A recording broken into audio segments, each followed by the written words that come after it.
মধ্যপ্রাচ্যের চলমান যুদ্ধ পরিস্থিতিতে ব্যাপকভাবে ক্ষতিগ্রস্ত হচ্ছে বৈশ্বিক অর্থনীতি। বড় ধরনের সংকট দেখা দিয়েছে ভারতের জ্বালানি খাতে।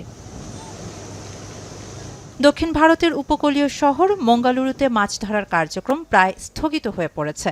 রান্নার গ্যাসের ঘাটতির কারণে অনেক জেলে সমুদ্রে যেতে পারেননি, কারণ খাবার রান্নার জন্য এলপিজি সিলিন্ডারের উপরই তাদের নির্ভর করতে হয়।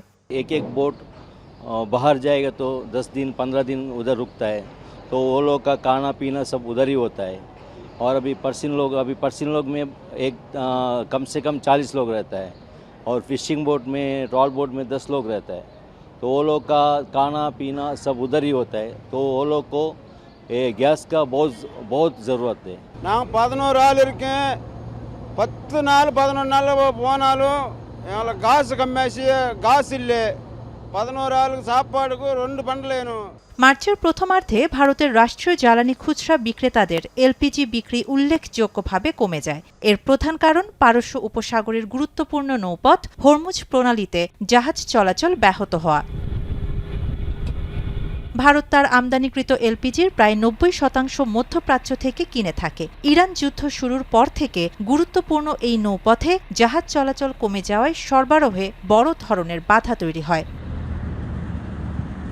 তবে সীমিত পরিসরে কিছু জাহাজ চলাচল আবার শুরু হয়েছে। ভারতীয় পতাকাবাহী এলপিজি পরিবহনকারী জাহাজ শিবালিক সোমবার হরমুজ প্রণালী পেরিয়ে মুন্দ্রা পোর্টে পৌঁছেছে। এর আগে আরেকটি জাহাজ নন্দা দেবী একই পথে প্রায় 92,000 টন এলপিজি নিয়ে যাত্রা সম্পন্ন করে।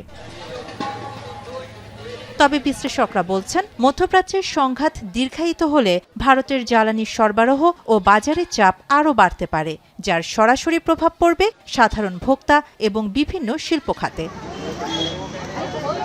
শাহানা জাহান, এখন বিশ্ব। নায়াসিনামাইড ও স্যালিসাইলিক সমৃদ্ধ লিলি ফেস ওয়াশ যা ফেসের ডেড স্কিন সেল দূর করে দেয় দ্বিগুণ ফাস্টার ব্রাইটেনিং।